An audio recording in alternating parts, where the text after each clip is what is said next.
Well, I And mean, I that's think what that's a good, keeps I me think, going. but that's a good lesson though, is just, because we had talked about that before, is just the idea of never quitting, Yep. right? Of just not quitting. And you had said something that I really liked before, and I can't remember what it was. I don't know if you can remember it, but it was something along the lines, because I had said, like in martial arts that we say the only difference between a black belt and a white belt is a black belt is just a white belt who never quit.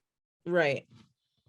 And that's the same way, like I said the same thing about acting, right? And the only difference between an extra and a celebrity is the celebrity is just an extra who never quit, Right. right? Who just kept going and For sure. never said die, and just always had the eye on the prize. And I don't remember what you said, but you had said something along those lines, and I wish I could remember it. And I'm going to go look it up because I think I wrote it down. But anyway, what advice do you have along those lines? About just not giving up. Yeah. Yeah. So my advice there is exactly that. Just keep going. If you come to that fork in the road where you don't know, you're about to turn around because you've hit failure, it just gives you an opportunity to find another way. It may be just a little bump in the road. Go around that little bump and figure it out. Try something new. And I do that. I got really sick a couple years ago, and my YouTube channel just tanked. Like I literally lost 1,000 people in 2 weeks. And 1,000 people is a lot, even if you have multiple thousands of people. Um, I lost 1,000 people because I got really sick and I didn't do my job for probably about a month. Oh, well, I was going to say, so that's because you weren't doing videos. Yep. So you do have to keep with it. And I was doing videos often. That is one thing that I have learned for my people. I like it. I love to do crafts and I like to teach people how to do things.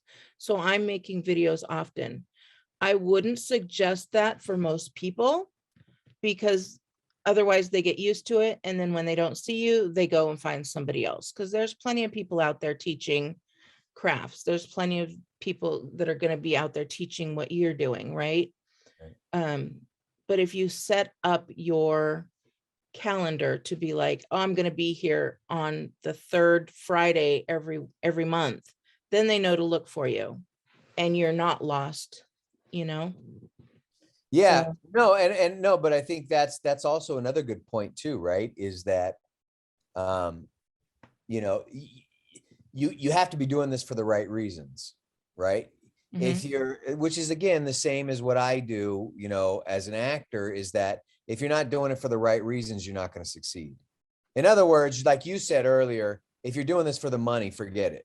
right. Right? You're not going to, it's not because you're going to be making money. And like I would say, if you're becoming an actor because you want to be famous, then you're doing it for the wrong reasons, right? You got to do it because you love it. Right. You do it because you can't do anything else, right? And I think what you do is the same thing. Is because if it's a chore, you're not going to do it, Correct. right?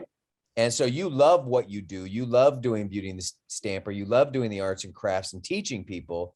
So you're inspired to do it without being pushed, right? Exactly. And that's what you have to have. In fact, I'm reading a book right now that's from Stephen King, and one of the things he talked about is it's on writing, and he talks about writing, and that's what he's talking about, how his kid was wanted to play the saxophone, and he knew that he was never going to be a good saxophone player because he would only practice it when he was told to practice it. And if you're going to be great at something or successful at something, you do it when you don't have to do it. You do it when, sing with piano or whatever. You Hmm. do it because you love to do it. Nobody has to tell you that you have to do it. Nobody has to push you to do it. You do it yourself. You do it to the point that it's almost obsessive. You know what I mean? Right. Uh, and and and so again, if it's going to be a chore, then you probably want to find something else to do. Exactly. Yeah, I agree with that 100%. But I also agree that even if you are not liking something, don't quit it. if you think you might like it, keep going, because like you said, I have a grandson who's in piano, and he's been doing it since he was 5, and he's 8 now. And he's just now getting around to liking it, because Mm, now he's at the age where he can understand it, and mm, he's seeing that snowball start to roll down the hill faster, right. where before it was just so slow. So, and that's the same thing with starting a YouTube channel. That little ball is just gonna go really slowly. Right. And I think that's the point, is like, it's hard. I mean, it's not going to be easy. But if the only reason you're doing it is to make money, then you're going Yeah, to fail, you because will. you're not going to, even though it's hard, if you still love what you're doing, you can push through that. But if you're not doing it for the right reasons, if you're only doing it because, like, again, if you want to be an actor just because you want to be famous, you're going to get really frustrated. Right. And if you're doing a YouTube channel because you want to get rich, you're going to get really disappointed and frustrated, and Yeah. you're not going to make it to that point. Whereas if you're doing it because you love it, even when it gets hard and you want to quit, then you can probably still push through that and keep doing it because you're doing it for the right reasons, right? Yep. And things happen. Things can click, right? So it took me that long to get that first $100. And then 4 months later, I got another $100. And then 3 months later, I got another, and 2 months later. And when I finally, now every month I get paid, right? Um, because the month started going closer and closer as to when I got paid. And then the check started getting bigger and bigger, right? So my first check, it took me 7 years to get there, and I was making $100 every so often. And then I started making $250, and I said, okay, well, I'm gonna get a new car with a $250 car payment. Right. So things start to happen, and now you can get up to where I've made $1,500 in 1 month, and that's pretty decent, right? To just do what you're loving, and doing your 20-minute video I was and going to say, and you consider how editing. much work you're putting into doing that 1,500 for that $1,500. It's not like you're working 40-hour week. No, Do that. no. And sometimes I just go live. If I'm not in the mood to do editing and all that, I go live, and I make the same amount of money with no Right. editing. Right. And you do 20 minutes of work. Yep. Yep. So, Yep. but it's that keeps you going. And same thing with what we're doing here. Like, I would love to get my SAG card. I've wanted it since we were in high school, right? And you were asking me earlier, you just want to get your SAG card and then you're done. Well, for right now, that's where I'm at. But I'm not going to have a SAG card and not try and use it. Right. Right. That's like having, my goal is to get a surfboard. What are you going to do with the surfboard? Just look at it the whole time, or I'm going to go test out a wave, right? Right.